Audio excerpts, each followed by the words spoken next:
Fala pessoal, Iago Souza, analista de varejo aqui da Genial, e estou aqui para falar sobre o nosso último relatório, que foi a atualização de varejo. A gente fez um compilado das empresas que reportaram ali o primeiro trimestre, o que se destacou positivo, o que se destacou negativo. Então fica aqui com a gente, não esquece de deixar seu like, se tiver alguma dúvida coloca nos comentários que a gente vem aqui responder vocês depois.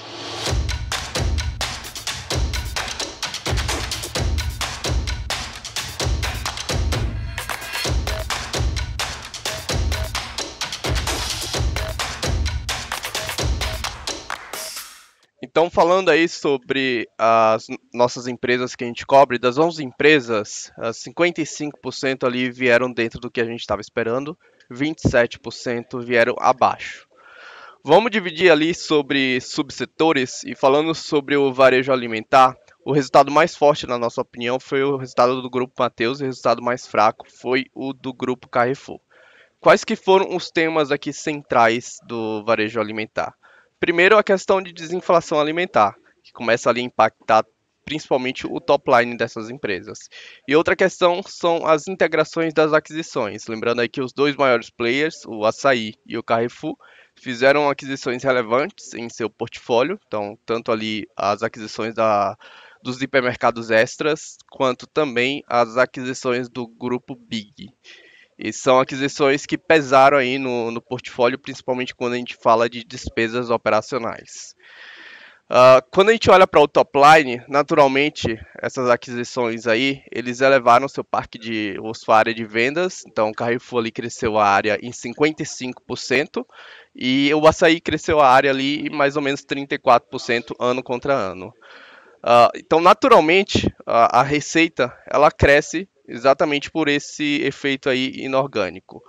Mas quando a gente olha para a questão de lojas same-store sales, ele é um indicador que está sendo impactado por esse ponto de desinflação alimentar.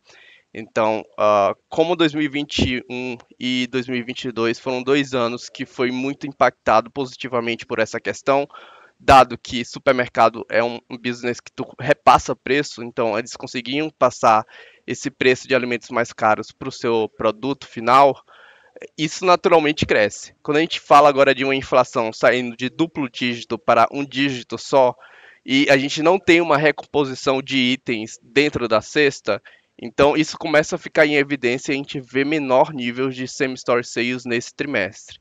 E aí, olhando para o todo, o Grupo Matheus ele acabou se destacando porque ele foi a companhia que reportou ali um same-store sales em 11,3%. A única do setor a reportar um same-store sales em duplo dígito. E aqui tem duas questões principais. Primeiro, porque ele não sente esse efeito de canibalização que o Açaí e o Carrefour sentem de novas lojas. Então, tu abre uma loja ali num raio de 5 quilômetros, essa nova loja ele pode estar puxando mais vendas de lojas maduras que já estavam ali localizadas. O outro ponto que a gente enxerga aqui é também que o Grupo Mateus ele está praticamente nadando de braçadas lá no Norte e Nordeste, enquanto está todo mundo aqui concentrado na competição do Sudeste, então, principalmente aqui na região de São Paulo. Então, isso é positivo e o Grupo Mateus ele tem a melhor qualidade de crescimento ali de receita nesse trimestre. E aí, olhando também para as margens, tanto margem bruta quanto margem EBITDA, a gente olhou que o Grupo Mateus ele se destacou positivamente. Claro, margem bruta ele teve um efeito ali negativo ano contra ano, muito porque ele está investindo no seu braço de atacado, e atacado gira com a margem bruta menor, mas ele compensou mais do que o efeito ali da margem bruta. Então ele compensou na margem operacional ali e foi a única companhia a reportar uma recomposição de margem operacional nesse trimestre. Então por isso a gente elegeu ali o Grupo Mateus como o melhor resultado do primeiro trimestre para o varejo alimentar. Olhando agora para o varejo farmacêutico, aqui não tem muito segredo, não é um trimestre de sazonalidade muito forte. A Raia foi o melhor resultado nesse tri, enquanto o Pague Menos ali ele teve o resultado mais fraco. O que aconteceu aqui com o varejo farmacêutico? Bom, o varejo farmacêutico ele cresceu seu top line por abertura de lojas, então forte abertura nos últimos 12 meses, principalmente Raia Drogasil, que ela cumpre com maestria assim, o seu guidance de 260 lojas ano, então ela cresceu bastante. E tem a questão do CEMED. Então, o CMED ali de 2022 foi um dos maiores dos últimos anos, de 10,6% ali. Então, tu tem esse efeito de lojas abertas dos últimos 12 meses, 260 lojas, e tu tem a questão de repasse acima do CMED, que a RAI está conseguindo um same-store sales acima desse CMED. Por outro lado, a PagMenos ela não está conseguindo nem repassar isso, ela não está conseguindo malmente repassar a inflação. Então a gente achou que o PagMenos ele teve o pior resultado em termos de qualidade, tanto de top line quanto também de margem nesse trimestre. Indo para a questão do varejo e-commerce, a gente tem um trimestre aqui que ele se diferencia apenas em um ponto, e é um ponto bem particular porque ele carrega isso ao longo do resultado. Lojas físicas e marketplace eles continuam crescendo e é importante que cresça porque é positivo para a margem bruta esses dois canais. Então, lojas físicas foi destaque aí mais uma vez e via varejo performando acima de Magazine Luiza. Quando a gente olha para o marketplace, também é algo que começa a crescer, tanto na visão sequencial quanto na visão anual. Então, a gente tem maiores níveis de take rate, a gente tem um maior volume sendo tradeado aí dentro desse canal.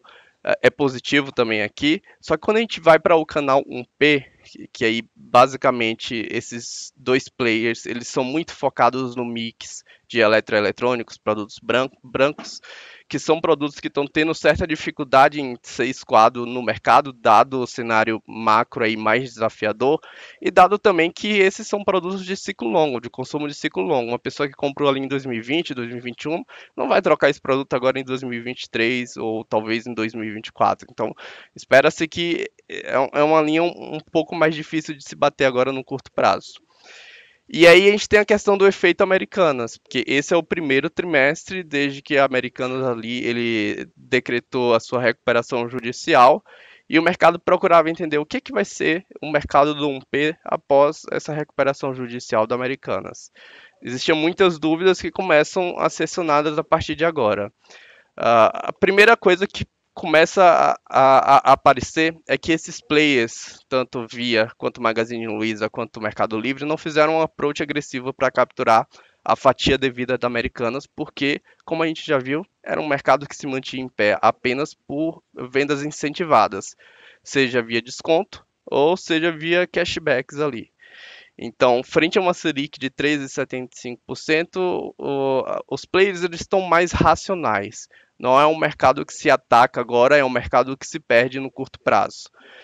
E aí, quando a gente olha para o canal digital 1P, a Magazine Luiza ela foi o destaque positivo. Ela conseguiu crescer ali ano contra ano, enquanto a Via ela caiu junto com o mercado. O mercado ali, segundo a New Trust, ele caiu 14% no online. A Via ela caiu 15%. Se a gente pega o mix de produtos ali principal, eletroeletrônico, provavelmente isso aqui caiu um pouco mais do que 15%. Claro, a gente não tem essa abertura, mas eles devem ter caído ali uns low 20, vamos botar lá. E as outras categorias eles podem ter compensado um pouco essa queda. Por que a Magazine Luiza ela se destacou frente à Via Varejo nesse caso? A gente acredita que a exposição, a diversificação do seu portfólio. Quando a gente olha para um P da Magazine Luiza, a gente tem dois pontos ali que são muito importantes, que é a Netshoes e a Zattini. Então, a maior exposição a vestuário, nesse caso, ela deve ter sido positiva para um crescimento do 1P da Magazine Luiza. E fora que ela também é referência do setor. Então, uma pessoa que comprava ali dentro da Americanas, quando ela vai pesquisar ali esses produtos, naturalmente ela acaba indo para um player de referência, que nesse caso seria ela. Contudo, esse crescimento do 1P, que ele custou um pouco, um pouco não, ele custou bastante a margem bruta da Magazine Luiza.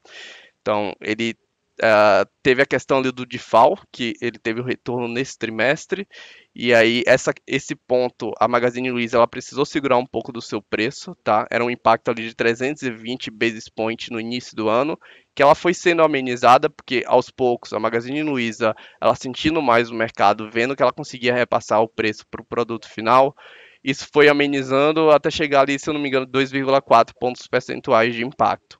Então, isso é algo que ainda vai continuar impactando no segundo trimestre, é algo que ainda vai impactar no terceiro trimestre, porque a Magazine Luiza ela vai continuar sentindo o mercado e repassando aos poucos esse default para o produto final. Só que essa pressão do default dentro da margem bruta, ela foi carregada para a margem operacional. Então, a Magazine Luiza ela caiu a margem operacional ali de 10 basis points, ela estava com 5%, ela foi para 4,9%, enquanto a Via Varejo ela repassou o default ali integral até o final do trimestre e ela teve tanto a margem bruta quanto a margem operacional subindo ano contra ano. Ela subiu ali 10 basis points, chegando a 10,3 se a gente olha a margem EBITDA ajustada ali. Olhando também, excluindo itens não recorrentes, tá? Apesar de a gente ver uma forte melhora da Via em relação à rentabilidade, tanto Via quanto Magazine Luiza são empresas alavancadas financeiramente. Então, todo esse esforço ele acabou sendo comido ali por maiores despesas financeiras. Selic 13,75, uma alavancagem ali acima de 3 vezes. Então, o setor ele reportou um prejuízo ali médio de 350 milhões nesse trimestre. E olhando agora para varejo vestuário, o resultado mais forte foi o da CIA e o resultado mais fraco foi o da Guararapes. O que a gente teve de tema central nesse trimestre? Primeiro ponto foi a questão de temperaturas mais altas, principalmente ali em março. Então, o que dificultou o repasse ali da coleção de verão para o inverno agora. Então, março do ano passado a gente começava a sentir um pouco mais de frio ali.